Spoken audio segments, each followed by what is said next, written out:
Hi there. I'm going to take you through how to conduct a quick job analysis using a product we built at ThriveMap called Signal.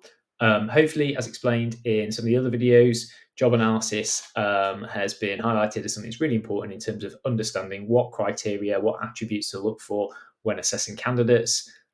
This is a tool that we built at ThriveMap in order to make that process quicker, more streamlined, and also to get more diverse and a wider range of perspectives and opinions on what attributes are actually required from people doing the job. So what I'm going to do is I'm going to Google Signal ThriveMap. I'm going to see something like this. This is obviously our product and our page. And you're going to click on that. It's going to tell you a bit more about what we do. And you're going to click Get Started. And that's going to take you to a registration page. Once you register, you're going to be seeing something like this. So you're in the dashboard. There is a run through. So I'm going to kind of get started, and it's going to tell me what I'm doing here. Basically, it's going to give me a summary. Let's not go through that, but when you do sign up, please take the time to go through that because it's going to help you understand more.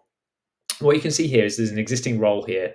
So this role is a customer support advisor. It's just demo data, but it's showing you what the end result is, which is a report, which you can see by viewing a generated report.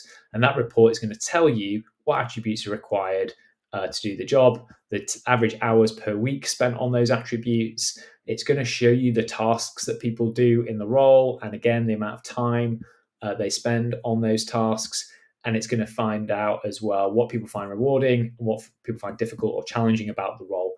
So this is what we're going to get to, and we're going to use this job analysis report for the next stage of achieving hiring criteria alignment, which is the workshop, which we've got another video on that. So I'm going to tell you how you get to your own report using Signal. So you go back to the dashboard. What you're going to do is you're going to click New Job Analysis, and you're going to enter a job title. So again, there's one kind of pre-populated there. I'm going to say this is a retail sales associate. I'm going to say that this is in that industry. It doesn't matter what industry you pick for that. It's just going to help in terms of streamlining and making some suggestions for you. We're going to give you the option to customize your questionnaire. You're going to want to do that because if you're sending a blank questionnaire to people, particularly people that might be in a frontline role, they might not really know what they're doing. Of course, the survey is going to guide them through that process. However, it's easier for them to complete if you've already pre-populated some of the fields. So we're going to say what's the typical working hours or shifts? Let's say, let's say there are 8-hour shifts, and they do 3 shifts a week, for example. That's just going to help in terms of the time calculation. So don't overthink that.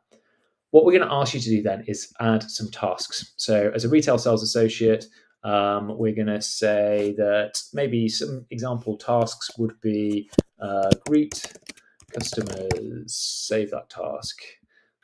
In order to greet customers effectively, it's going to ask us to build up a list of attributes. So you must have good communication skills. Add that attribute. You must be able to cope with, I don't know, let's say grumpy customers. Okay, so what we're doing here is we're focusing on what are the actual skills or behaviors that are required, so communication. We're also saying we must be physically be able to, I don't know, lift a box, move stock from the stock room to the shop floor, must be able to cope with. So we're talking about skills and behaviors, we're talking about physical elements, and we're talking about mental elements as well. So next step, we're going to add another task.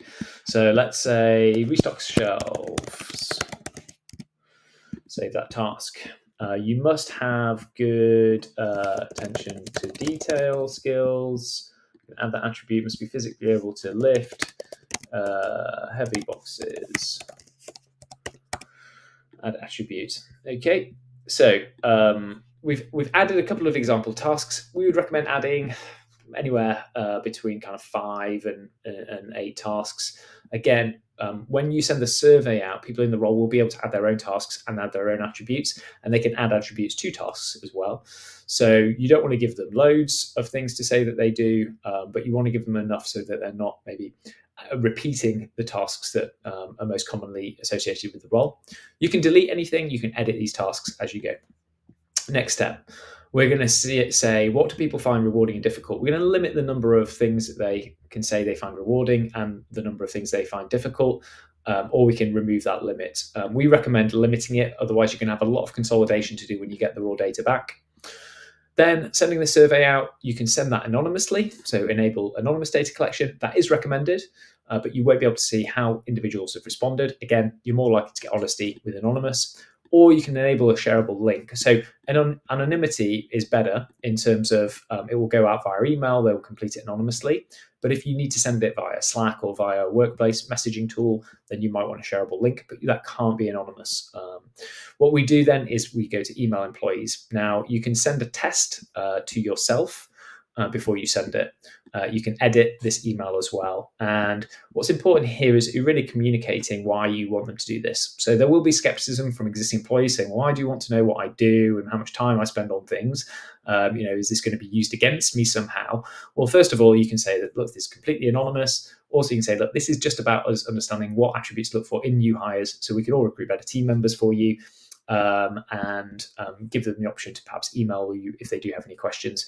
Send that test email to yourself, or go to the next step, which is copying and pasting your email addresses in here and clicking complete. So you need a minimum of 5 emails in there, otherwise it won't send. And a minimum of 5 is important to ensure anonymity, but also you need at least 5 completions before you can do the next step. I won't show you that on this video. It's really self-explanatory. When you're in the application, what you will see is here, you will have a button here that says collecting responses, and it'll show you who's responded. And then when you've got 5 responses, this button will become clickable, called consolidate data, and it'll take you through the steps of making sure that that report is usable, maybe merging some of the attributes or tasks so you don't have duplicates. So that's all. What you're then going to do with that report, which again looks like this, is you're going to take that into the next step, which is the workshop with your hiring stakeholders, and you're going to decide which of these attributes should be assessed, either in your online assessment or your in-person assessment, preferably both, at the next step. Hope that was helpful. Thanks. We'd love to hear any comments or feedback in the comments below. Thank you. Cheers.